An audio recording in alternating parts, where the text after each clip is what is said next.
నమస్తే welcome to hello doctor. మీరు మెడ నొప్పి వెన్నునొప్పితో బాధపడుతున్నారా? ఎటు కదలలేని పొజిషన్లో ఇబ్బంది పడుతున్నారా? మరి మెడ నొప్పికి కారణాలేంటి, దానికి ఎటువంటి చికిత్సా విధానాలు ఉన్నాయో మనతో పాటు వివరించడానికి మనతో పాటు స్టూడియోలో ఉన్నారు హోమియోకేర్ ఇంటర్నేషనల్ నుంచి డాక్టర్ జ్యోతి గారు. మరి మీకు ఎటువంటి డౌట్ ఉన్నా కింద స్క్రోల్ అవుతున్న నెంబర్కి కాల్ చేయొచ్చు. నమస్తే డాక్టర్. నమస్తే అండి. సో చాలామంది సర్వైకల్ స్పాండిలైటిస్, సర్వైకల్ స్పాండిలోటిస్, సో చాలా మందికి తేడా తెలియదు. ఒక్కసారి దాని గురించి. యా, అంటే ఫస్ట్ మనము స్పైన్కి సంబంధించిన ప్రాబ్లమ్స్ అంటే ఎన్ని ఉంటాయి అనే దాన్ని బట్టి చూస్తే మనకు క్లియర్గా అర్థమవుతుంది. సో స్పైన్కి సంబంధించిన ప్రాబ్లమ్స్ స్పాండిలైటిస్ అని అంటామంటే ఇన్ఫ్లమేషన్ ఆఫ్ స్పైన్ అనమాట. ఆ ఇన్ఫ్లమేషన్ ఆఫ్ స్పైన్ రావడానికి కొన్ని కారణాలు ఉంటాయి. ఆటో ఇమ్యూన్ డిజార్డర్స్ మనము చెప్పుకోవచ్చు. ఎస్పెషలీ అంటే HLA B27 పాజిటివ్గా ఉండడము, సో స్పైనా బైఫిడా అని ఇలా రకరకాల ప్రాబ్లమ్, కైఫోసిస్ అని ఇలాంటి ప్రాబ్లమ్స్ అన్నీ కూడా మనము అంటే స్పాండిలోటిస్ ఇన్ఫ్లమేషన్లో మనం చూడొచ్చు. స్పాండిలోసిస్ అని అంటే కనుక అది ఒక డీజెనరేషన్ ప్రాసెస్ అనమాట. అంటే ఎముకల అరుగుదల, ఏజ్ పెరుగుతున్న కొద్దీ మనలో వెన్నెముకలలో వచ్చే మార్పులని మనం స్పాండిలోసిస్ అంటాం. సో అంటే ముఖ్యంగా మనము ఈ అరేంజ్మెంట్ కనుక చూసుకున్నామంటే స్పైన్ ఒకసారి మనం తీసుకుంటే స్పైన్ అనేది వెన్నెముక అనేది 33 ఎముకలతో కూడి ఉన్నది. అండ్ దాని అరేంజ్మెంట్ ఎంత చక్కగా అంటే జరగబడి ఉంటుంది అని అంటే ఒక ఎముక ఇంకో ఎముక అంటే అవి రాసుకోకుండా ఉండడానికి మధ్యలో ఒక డిస్క్ అనేది ఉంటుంది. ఆ డిస్క్లో మనకు జిగురు పదార్థం అనేది ఉంటుంది. దాన్ని మేము న్యూక్లియస్ అని అంటాం.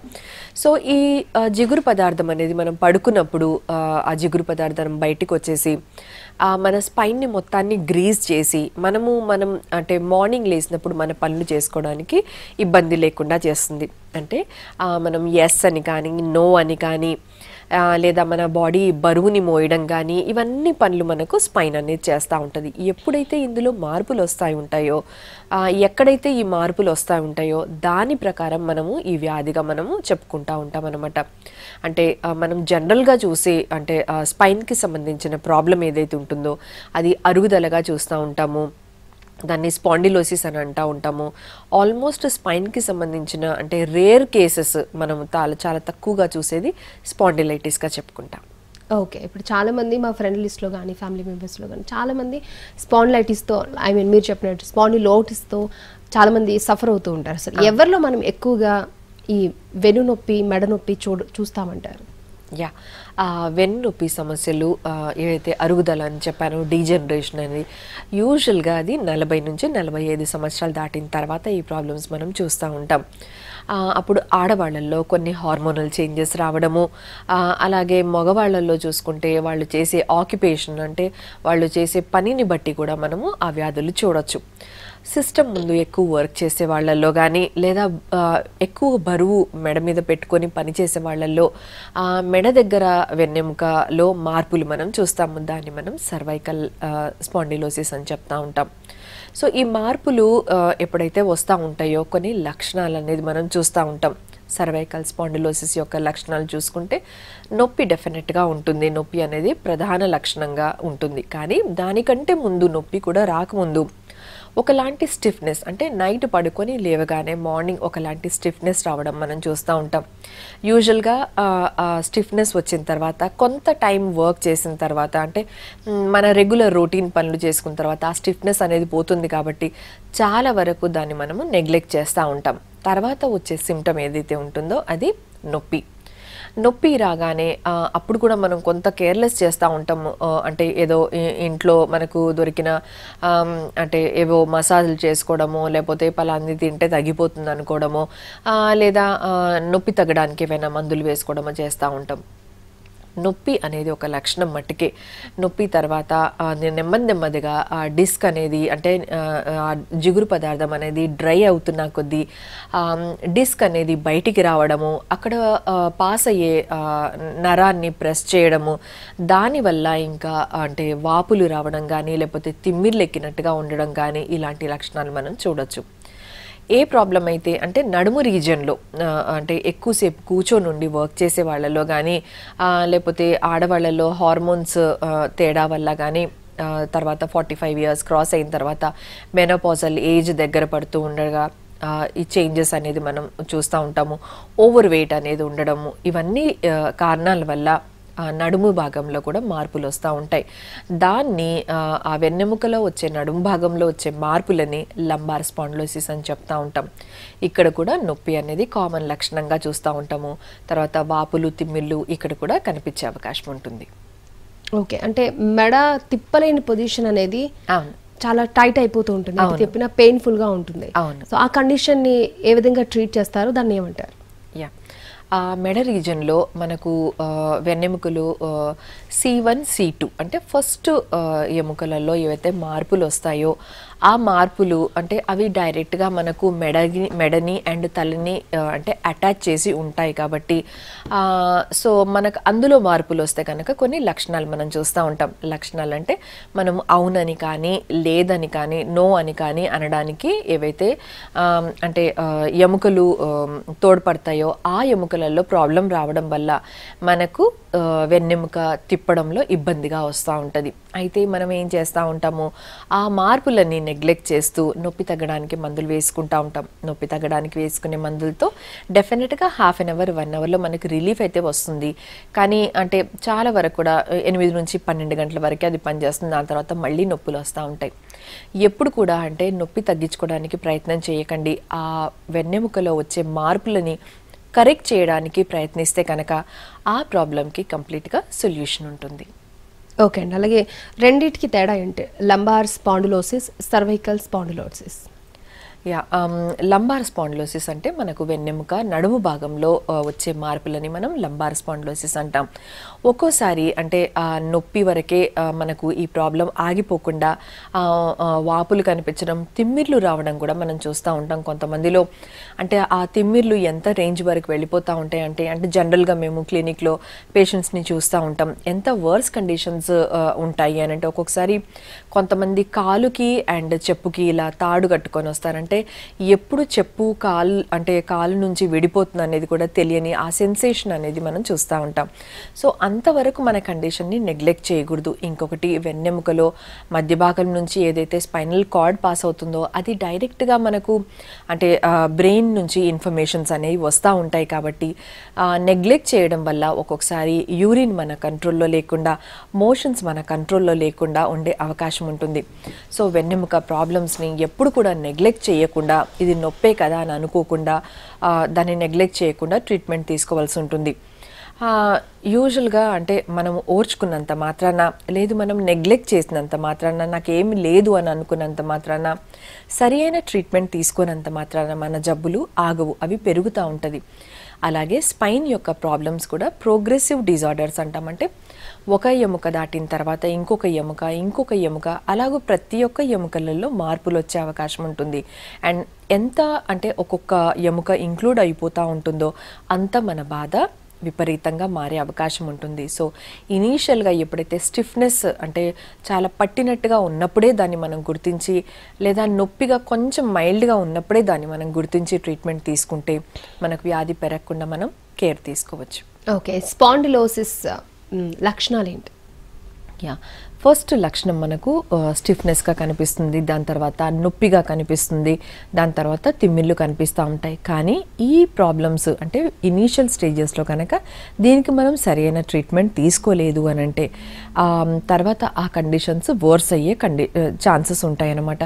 వర్స్ అవుతే కనుక ఏమవుతుంది అని అంటే నేను ఇందాక చెప్పినట్టుగా తిమ్మిరి చాలా ఎక్కువగా రావడము, మనకు తెలియకుండానే మన అంటే చెప్పు ఊడిపోయినట్టుగా అనిపించడము, తిమ్మిర్లు ఎక్కడం వల్ల సరిగా నడకలో ఇబ్బంది రావడము, నడుము భాగంలో మనకు ఇంకొక ప్రాబ్లం కనిపిస్తుంది. ఒక నర్వ్ పేరు షియాటిక్ నర్వ్ అని అంటాం. ఒక్కొక్కసారి డిస్క్ బల్జ్ అయిపోయి ఆ షియాటిక్ నర్వ్ని ప్రెస్ చేయడం వల్ల షియాటికా అనే పెయిన్ అంటే కంటిన్యూస్గా ఒక నరం లాగినట్టుగా ఇబ్బందిగా అనిపించడం మనం చూస్తూ ఉంటాం. అలా ఇబ్బందిగా ఉన్నప్పుడు మనం కాలు ఫోల్డ్ చేయడం కూడా చాలా కష్టంగా ఉంటుంది. అండ్ అటువైపు తిరిగి పడుకోవడం కూడా చాలా ఇబ్బందిగా ఉంటుంది. సో డెఫినెట్గా ఈ ప్రాబ్లమ్స్ని మీరు కేర్లెస్ చేయకుండా ట్రీట్మెంట్ తీసుకోవాలి. అండ్ ఇలా తిమ్మిళ్ళు మన కంట్రోల్లో లేనప్పుడు ఒక్కొక్కసారి ఆపరేషన్ చేయవలసిన పరిస్థితి కూడా వస్తుంది. సో ఇనీషియల్ స్టేజెస్లో మనము ఈ ట్రీట్మెంట్ కనుక అంటే చక్కగా దాన్ని కరెక్ట్ చేసుకుంటే మనకు వర్స్ కండిషన్స్ వరకు వెళ్లకుండా మనం ఆపుకోవచ్చు. ఓకే. సో అంటే ఒక పేషెంట్‌కి వెన్నునొప్పి గాని, మెడ నొప్పి గాని ఆపరేషన్ ఏ టైంలో చేయాల్సి వస్తుంది అంటారు? యా సర్వైకల్ రీజియన్లో కనుక చూసినట్టయితే ఒక్కొక్కసారి అంటే సరిగ్గా అంటే నరం ప్రెస్ అవ్వడం వల్ల గిడ్డినెస్ అనేది అంటే కళ్ళు తిరిగినట్టుగా ఉండడం మనం చూస్తూ ఉంటాం. అండ్ చాలా విపరీతంగా ఆ కళ్ళు తిరగడం అనేది, లేకపోతే కళ్ళు బయర్లు కమ్మాయి అన్నట్టు అంటే చీకట్లుగా కనిపించడం, అంటే ఏమీ కనిపించకపోవడం, ఒక్కొక్కసారి బ్లర్డ్ విజన్ రెండుగా కనిపించడం, ఇలాంటి లక్షణాలు మనము సర్వైకల్ స్పాండిలోసిస్లో వర్స్ కండిషన్స్లో మనం చూసే అవకాశం ఉంటుంది. అంటే కళ్ళు తిరగడం ఎంత విపరీతంగా ఉంటుందంటే అంటే చేంజ్ ఆఫ్ పొజిషన్తో కూడా ఉంటుంది. అండ్ పడుకున్నప్పుడు కూడా ఒక పక్క నుంచి ఇంకో పక్క తిరిగినప్పుడు కూడా కళ్ళు తిరగడం. సో మన పనులు మనం చేసుకోలేకుండా ఈ రొటీన్ని స్టాప్ చేసే అంటే రొటీన్ చేసుకోలేకుండా ఈ పరిస్థితులు కనుక ఉంది అని అంటే ఆ కండిషన్లో మనం సర్జరీ అంటే యూజువల్గా డాక్టర్ సజెస్ట్ చేస్తూ ఉంటాం.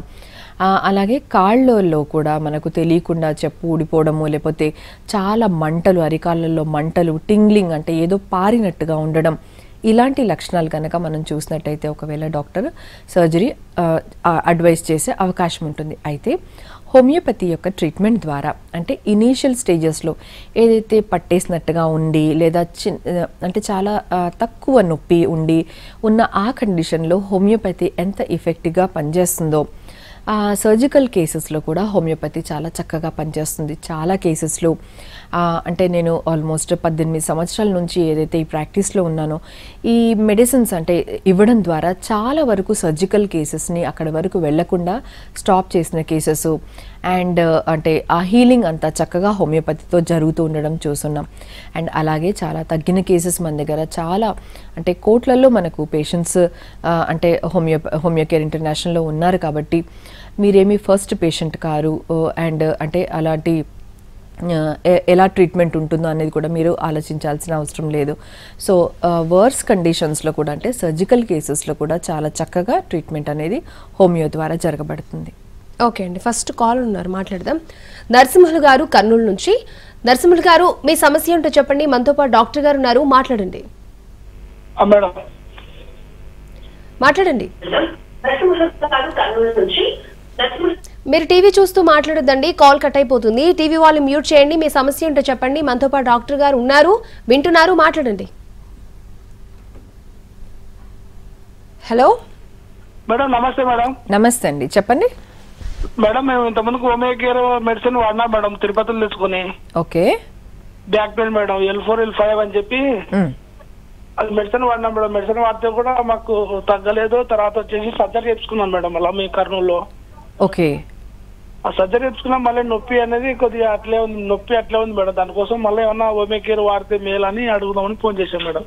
డెఫినెట్గా అండి, చాలా వరకు హోమియోకేర్కి వచ్చే వాళ్ళందరూ కూడా సర్జరీ అని చెప్తే భయపడి వచ్చేవాళ్ళు ఉంటారు. ఒకసారి సర్జరీ చేయించుకొని కూడా వచ్చేవాళ్ళు ఉంటారండి.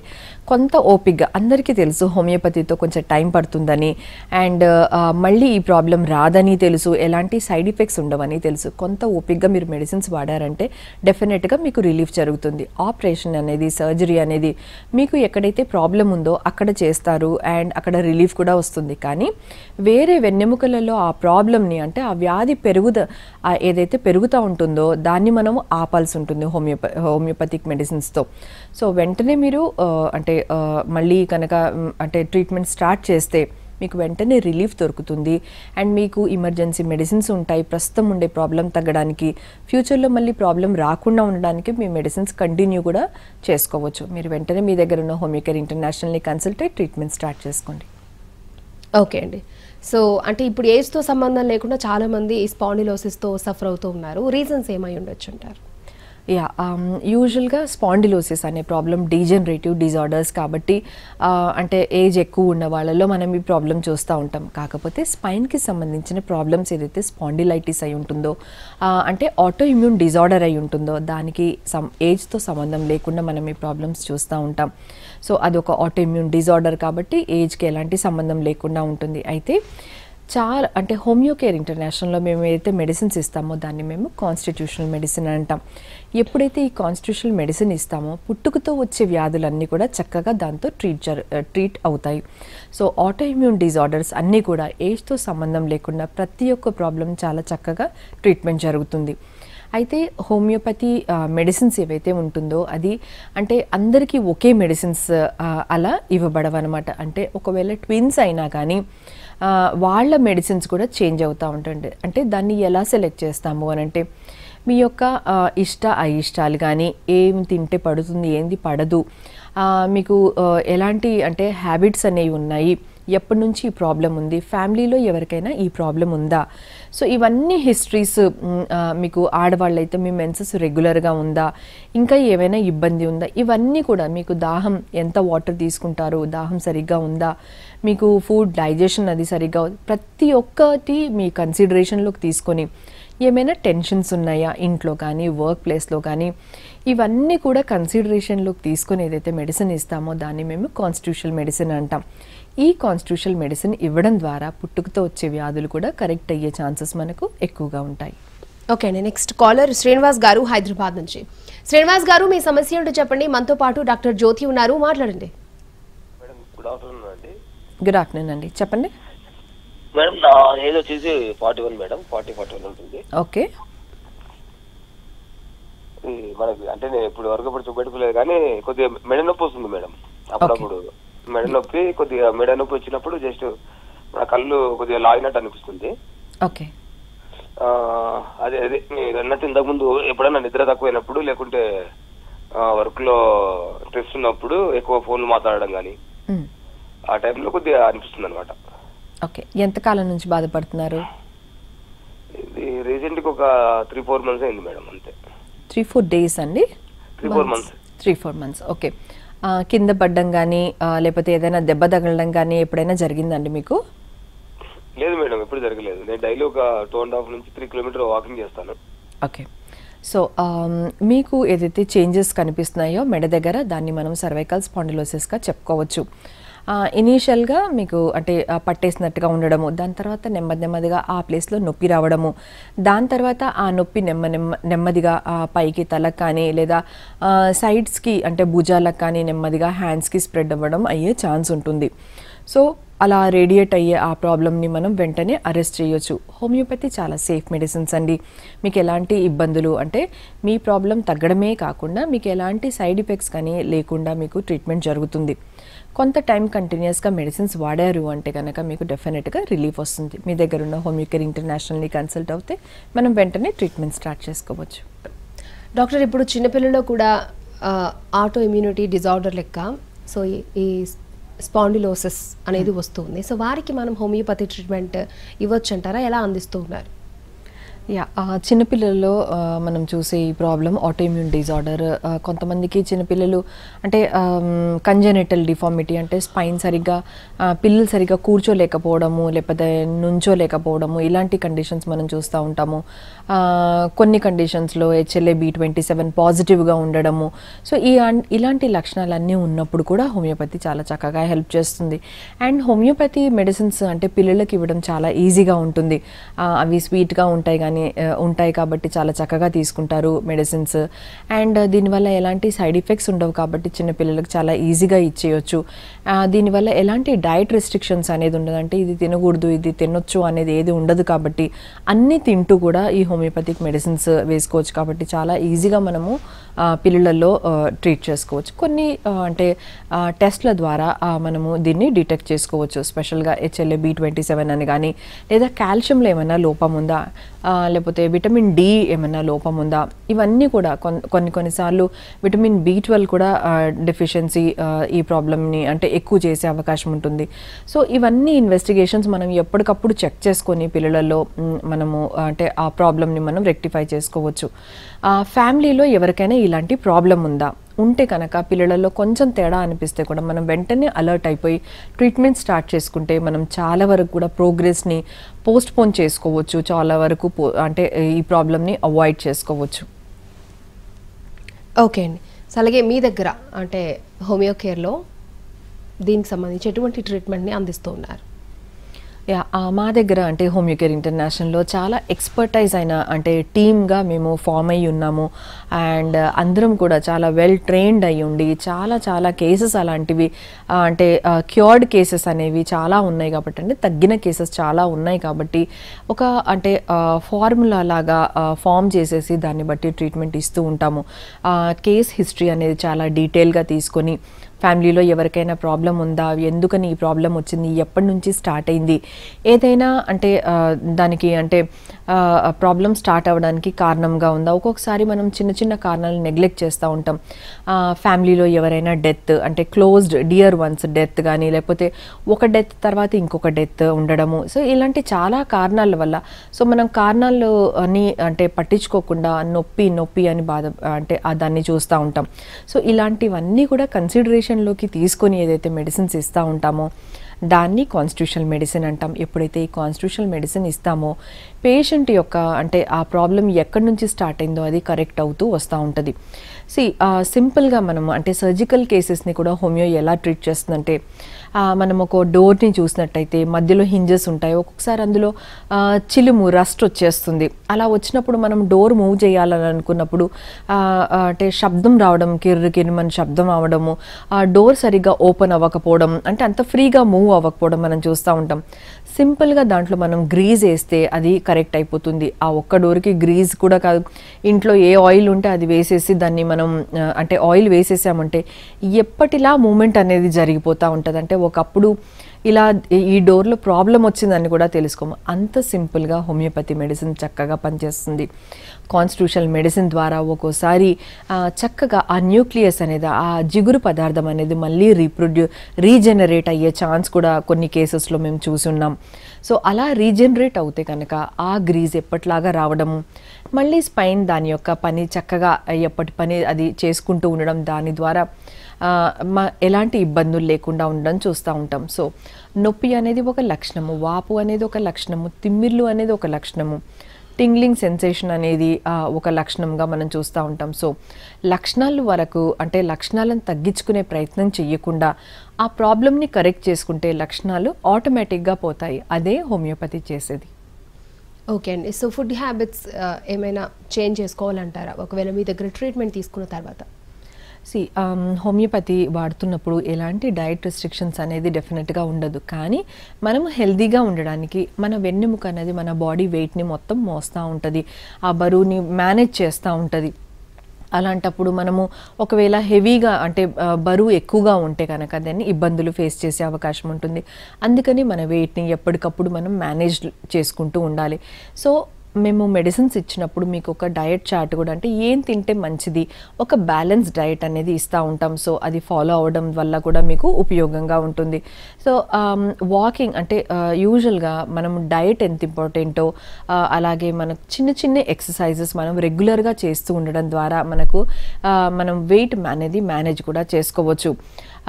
అంటే హాఫ్ అన్ అవర్ నుంచి 1 అవర్ వరకు వాకింగ్ చేసుకుంటూ ఉండడము, అండ్ ఏది అంటే మనకు ఇబ్బందిగా అంటే ఈజీగా ఉంటుందో తొందరగా ఎక్సర్సైజెస్ చేసుకోవడానికి అవన్నీ కూడా మనం అంటే రెగ్యులర్ సెడెంటరీ లైఫ్ అంటే ఒకే దగ్గర కూర్చొని ఉండడం కానీ లేదా నుంచొని కంటిన్యూస్గా వర్క్ చేస్తూ ఉండడం కానీ చాలా వరకు అవాయిడ్ చేసుకుంటూ చిన్న చిన్న బ్రేక్స్ తీసుకొని వాకింగ్ ఇలాంటివి చేసుకుంటూ ఉంటే కనుక మనకు వెయిట్ మేనేజ్ చేసుకోవచ్చు.